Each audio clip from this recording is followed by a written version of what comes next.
Hello बच्चों, नमस्कार। स्वागत है आपके अपनी यूट्यूब चैनल एग्रोटेक स्टडी में। और बच्चों, मैं हूं अरविंद यादव।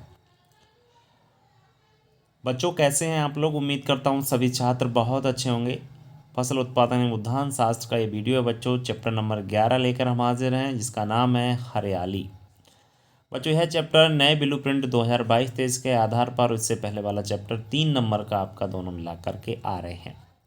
तो 3 नंबर का प्रश्न इस चैप्टर से पूछा जाना है। तो बच्चों, बेहतरीन आपका चैप्टर है और बेहतरीन प्रश्न हैं इस चैप्टर के अंतर्गत। सभी क्वेश्चन आप लोग बड़े अच्छी प्रकार से पढ़ेंगे। और हाँ, ज़्यादा क्वेश्चन नहीं है, जो भी क्वेश्चन आपके 5-6 क्वेश्चन जो भी बनते हैं, इससे ज़्यादा महत्वपूर्ण है जो आपके एग्ज़ाम के पर्पज़ से, वही प्रश्न हम लेकर आए हैं। क्योंकि 3 नंबर का ही प्रश्न है, तो इससे ज़्यादा लेहंदी पढ़ाना मेरी आदत नहीं है। आपको मालूम होगा, लेहंदी में नहीं पढ़ाता हूँ। जितना मुझे लगता है वही प्रश्न मैं आपको करवाता हूँ। ठीक है ना?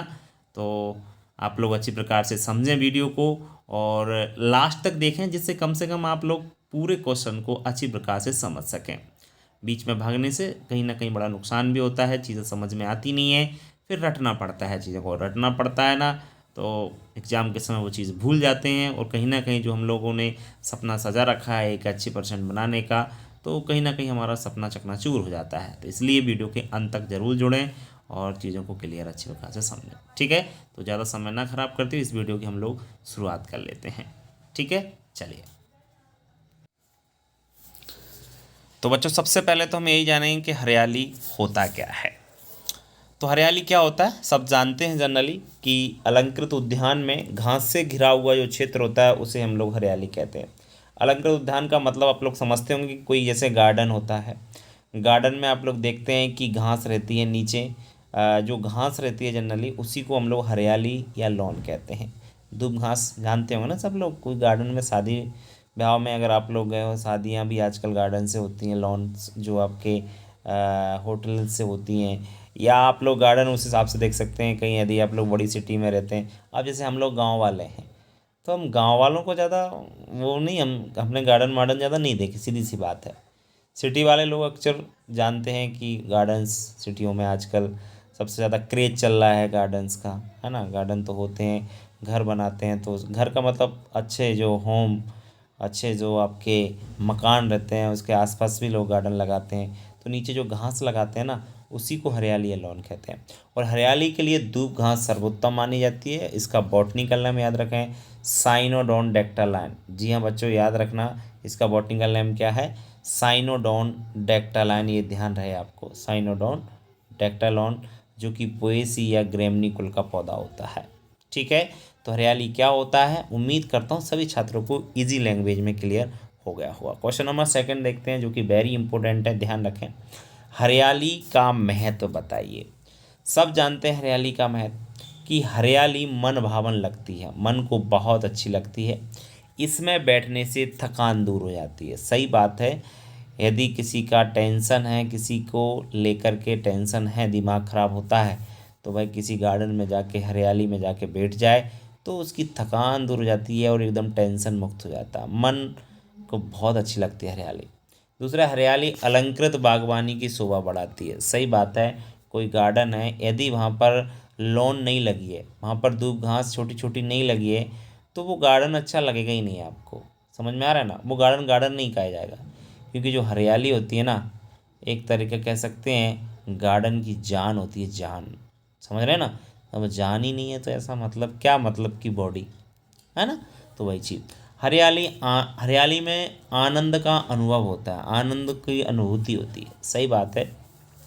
एक मन को बहुत अच्छा आनंद फीलिंग आती है, बहुत अच्छी फीलिंग आती है गार्डन में बैठने से। बहुत सारे लोग बैठते होंगे तो उनको मालूम होगा, है ना बच्चों? आप लोग बैठे हो ना, है ना, कि नहीं बैठे हो? कंधे में हाथ डाल करके चलिए ठीक है, जैसे भी बैठे हो, बैठे तो हो गए ना। नहीं बैठे हो तो बैठ के देख लेना, अभी उम्र छोटी है, बड़ी होगी, है ना। सब, बिल्कुल सब बैठेंगे ऐसा मैं अनुभव करता हूँ कि सब बैठेंगे।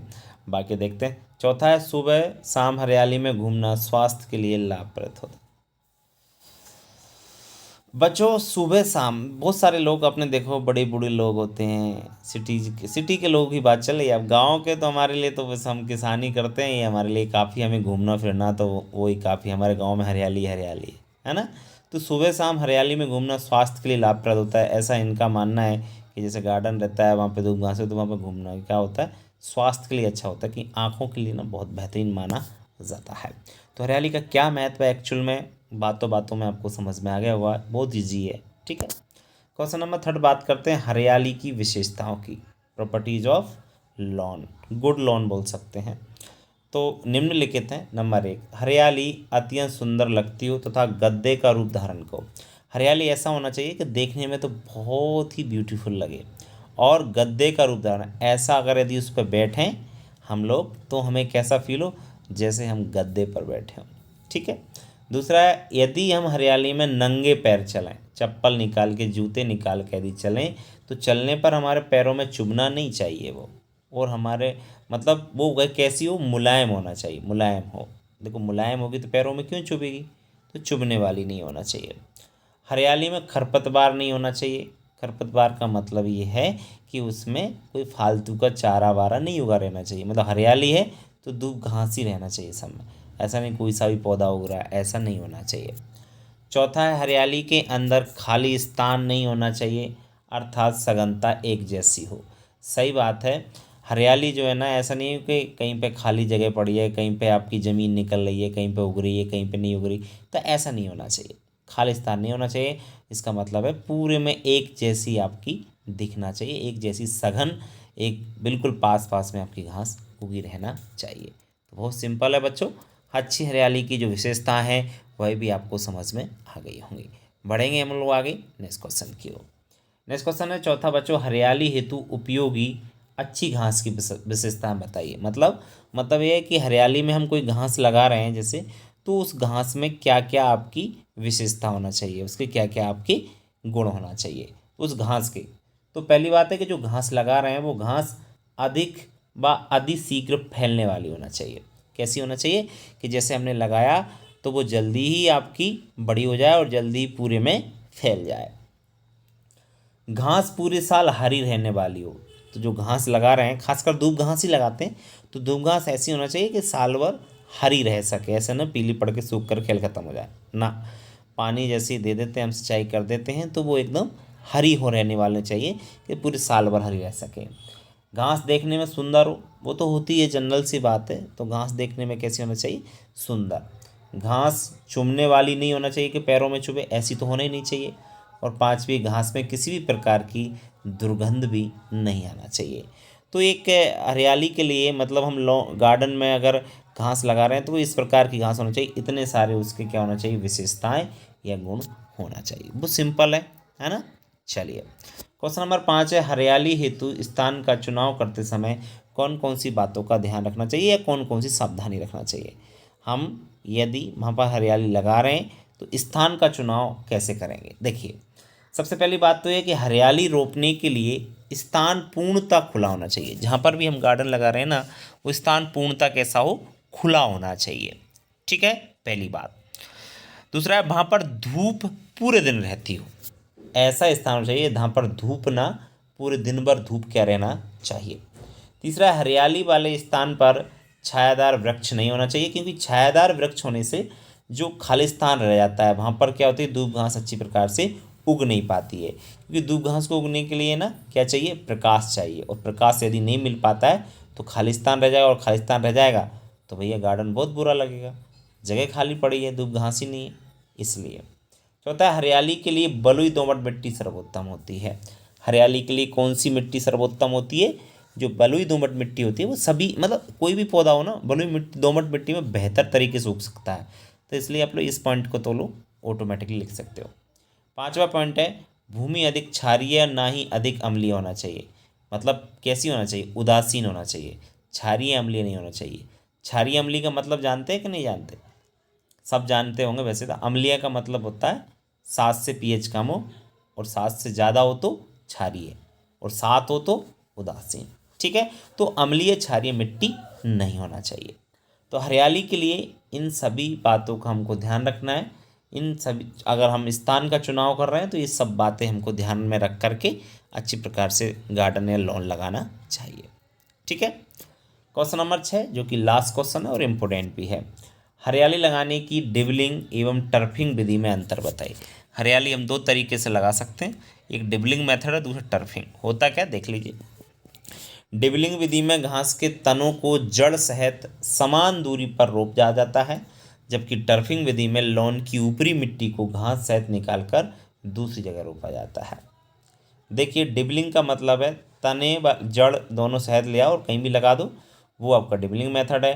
टर्फिंग मेथड में क्या होता है कि मिट्टी भी साथ में आती है, मतलब दूब घास तो आती है, साथ में मिट्टी भी आ जाती है और उसको कहीं पे एक जगह लगा दिया जाता है। दोनों तरीका है।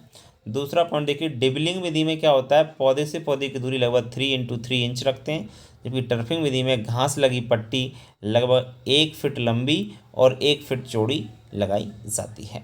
तो हरियाली लगाने के लिए डिबलिंग टर्फिंग मेथड इतना ही काफ़ी है और इम्पोर्टेंट है, थोड़ा देख लीजिए, क्वेश्चन पूछा गया है एक बार इसलिए बता रहा हूँ। बाकी 6 क्वेश्चन काफ़ी हैं और ज़्यादा मैं आपको पढ़ा दूँ आए ही नहीं, मतलब क्या है फोकट की चीज़ों का पढ़ने का, इसलिए मैं थोड़ा आपको सफिशियंट पढ़ाता हूँ और कोशिश मेरी ये रहती है कि उतना ही पढ़ाया जाए बच्चों को जितना ज़रूरत लगे। फोकट का तो बहुत आपकी कोचिंग वाले भी पढ़ा रहे होंगे, आपके स्कूल वाले भी पढ़ा रहे होंगे, वहाँ से पढ़ लीजिए। किताबें हैं, आप किताबें देखते रहिए, बहुत मिल जाएगा आपको, अनलिमिटेड मिल जाएगा वहाँ तो, जितना पढ़ो उतना ही कम पड़ेगा किताबों में। तो गाइड आ रही हैं, परीक्षा लो, बहुत मिलेगा। मैं भाई फोकट की चीज़ें मेरा पढ़ाने का मन नहीं होता, मुझे लगता है कि मुझे ये पढ़ाना चाहिए तो मैं उतना पढ़ाता हूँ। बच्चे पूछते रहते हैं कि सर ऐसा तो नहीं कि आए ही नहीं, तो ऐसा होगा नहीं, क्योंकि पुराना आप देख सकते हैं, पुराने बच्चों से मिल सकते, जिन्होंने हमारे यूट्यूब से पढ़ा है उनसे पूछ लीजिए, उसके बाद भरोसा करें आप। बाकी इतना ही काफ़ी है आपके लिए। और वीडियो कैसा लगा, उम्मीद करता हूँ सभी को बेहतर लगा होगा। और अगर नए हैं तो चैनल को सब्सक्राइब कर लें, ज़्यादा से ज़्यादा बच्चों तक शेयर करें। बच्चों बस यही मेरी इच्छा है कि आप शेयर करें और सभी मध्य प्रदेश के बच्चे, छत्तीसगढ़ के बच्चे हमसे पढ़ सकें। ठीक है, तो बच्चे मिलते हैं नेक्स्ट वीडियो में, तब तक के लिए नमस्कार।